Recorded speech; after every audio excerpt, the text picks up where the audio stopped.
তোমালোকে যেতিয়া ডিটি ৱেবছাইটত কাউন্সেলিং কৰিবা কাউন্সেলিঙৰ যেতিয়া ৰিজাল্ট আহিব তোমালোকে এখন একচেপ্টেন্স লেটাৰ পাবা তাত তোমালোকৰ নিজৰ নাম থাকিব দেখিছা ইয়াত মই স্ক্ৰীনত লেটাৰখন আছে তাত তোমালোকৰ ৰোল নম্বৰটো থাকিব তোমালোকে কোনখন কলেজত পাইছা কলেজখন থাকিব তোমালোকে যিটো ব্ৰাঞ্চত পাইছা ব্ৰাঞ্চটো থাকিব তোমালোকে এলটেড প্ৰিফাৰেন্স যিমানত দিছা সেইটো থাকিব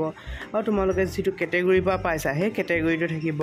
এই কাগজখন তোমালোকে প্ৰিন্ট আউট কৰি উলিয়াই ল'ব লাগিব উলিয়াই পিনি ইয়াত তোমালোকৰ নিজৰ সিগনেচাৰ দেখিছা মাৰিব লাগিব তাৰপিছতে ইয়াত তোমালোকৰ পেৰেন্টছৰ সিগনেচাৰ মাৰি পিনি আৰু তোমালোকৰ নাম এড্ৰেছ ফোন নম্বৰ ডেট এইকেইটা দিব লাগিব দি পিনি এইখন তাতে আকৌ তোমালোকৰ সাবমিট কৰিব লাগিব ডিটি ৱেবছাইটতে আৰু অৰিজিনেল কাগজখন গৈ তোমালোকে ডকুমেন্ট ভেৰিফিকেশ্যনৰ সময়ত কলেজত দিব লাগিব ইয়াৰ লগতে আৰু কেইখনমান কাগজ থাকিব ফৰ্ম থাকিব সেইখিনিও